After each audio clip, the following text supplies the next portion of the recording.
Good evening, lady. Good evening, lady. I was so sorry to hear about your dear mother. How long it has been now, dear? 6 months.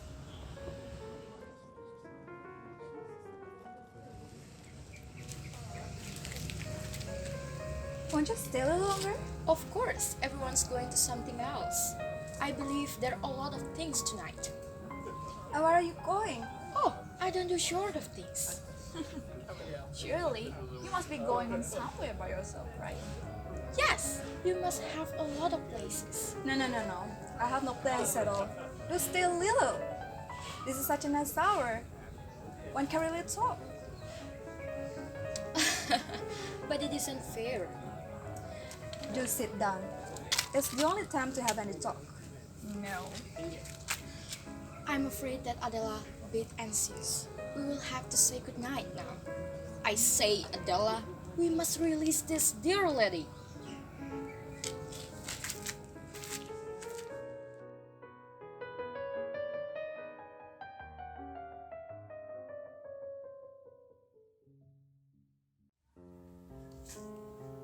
Godfrey, Yeah? father's going to marry Mrs. Charsley, you know. Huh?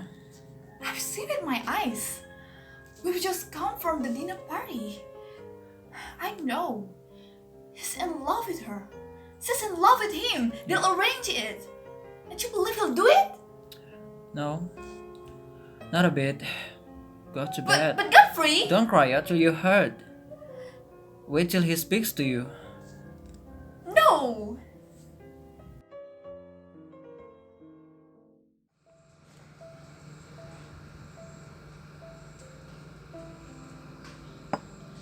Adela, can you call Mrs. Churchley tomorrow? She's to dine with us at 12, and I shall expect your sister come down. To a dinner party? It's not to be a dinner party. I just want to them know Mrs. Churchley. Is there nobody else? Godfrey, of course. A family party. Well,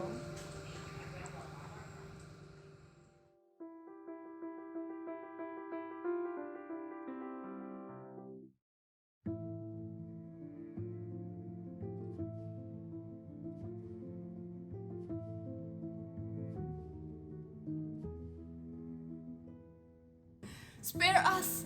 Please have mercy on us. Let him alone. Go away.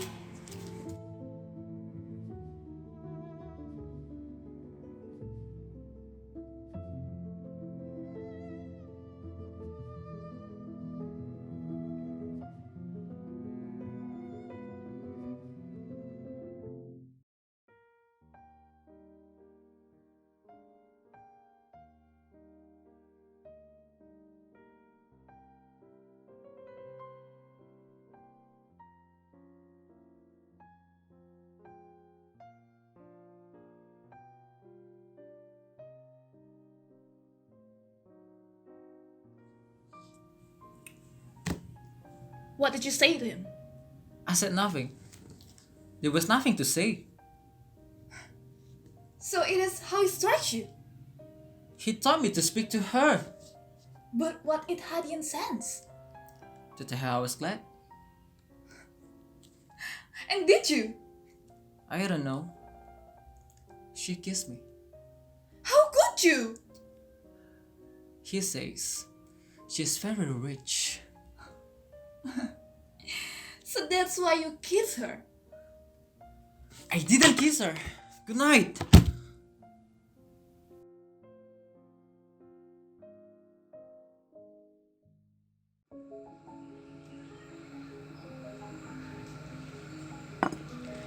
I have a piece of news for you that probably shock you. okay. Yes. I know. So, Papa, you're going to be married. You're going to marry Mrs. Charsley, right? No! Needless to say, I'm stunned by your behavior. Mrs. Churchley is the kindest, the most delightful of women. She just want to make you happy. She just want to make me happy. I think it might be the best if you girls go away for a while. I shall see sending you off to Brinton. Godfrey was so curious about things that his sister had said to Mrs. Chartley.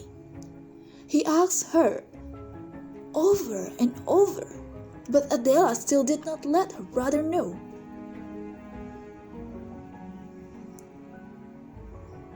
Moved to Brinton. Godfrey was there, approaching Adela, who was in the greenhouse. He kept asking the same question. Adela, who was still in her pride, would not let her brother know at first.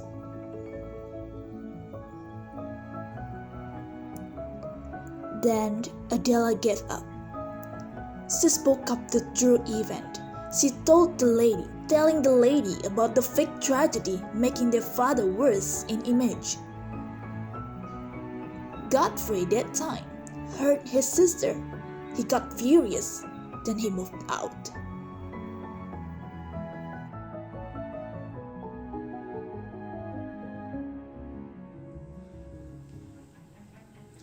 There is a lady in the drawing room waiting to see you, Adela. A lady? Is it big and dreadful? Well, she is not big, but she's dreadful.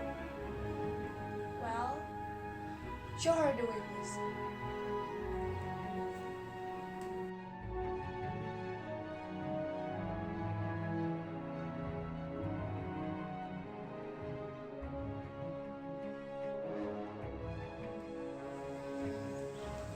Who are you?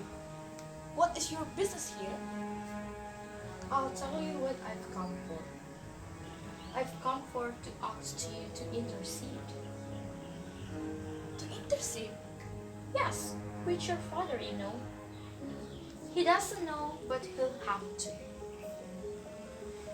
Well, don't look so bewildered. I'll tell you who I am. I am Mrs. Godfrey. Yes, your brother's wife. We've been married 7 months now. If he's taken off and I'm with him. He didn't want to tell your father. So I hope you will see that. The old good colonel does something. Good day.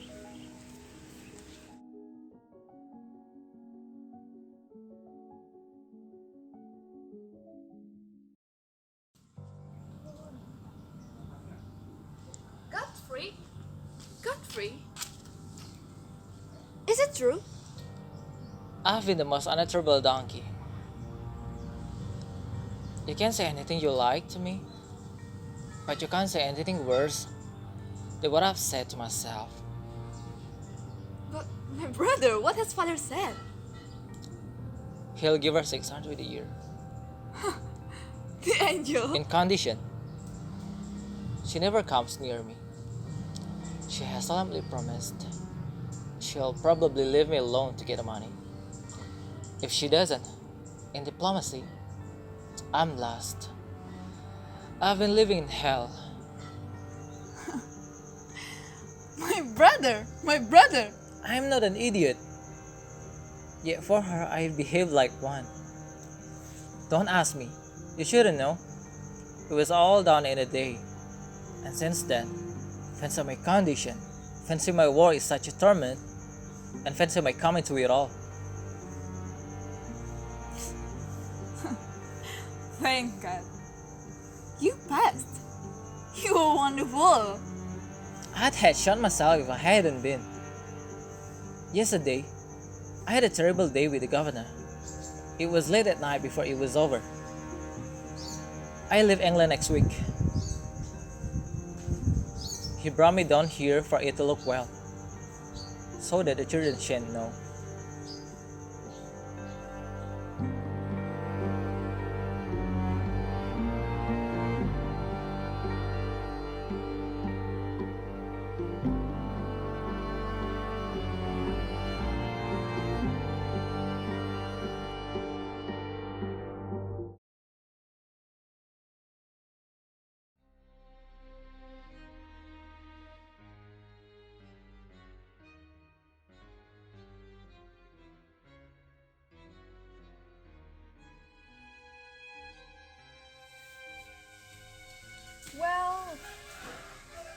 come to visit?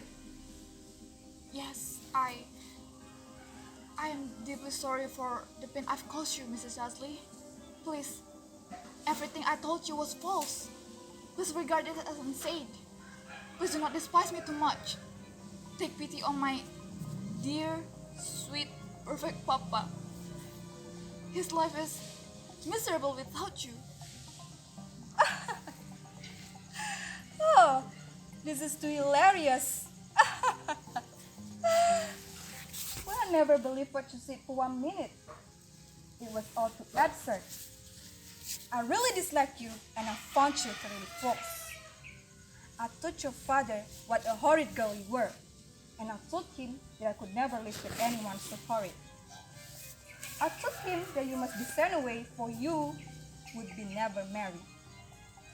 I really loathed what you have done, but your father defended you for me, and this, of course, led the complete rupture of our relationship.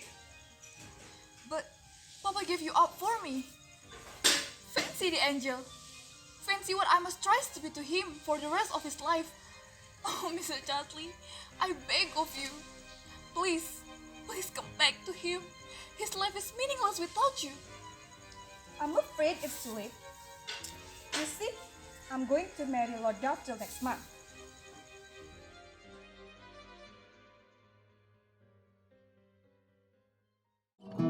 Sunday is gloomy, my hours are slumberless.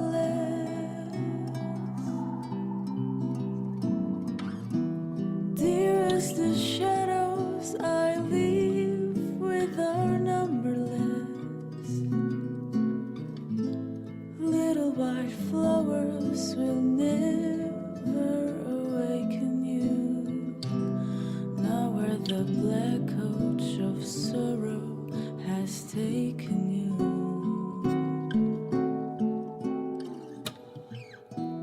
Angels have no thought of ever returning you. Will they be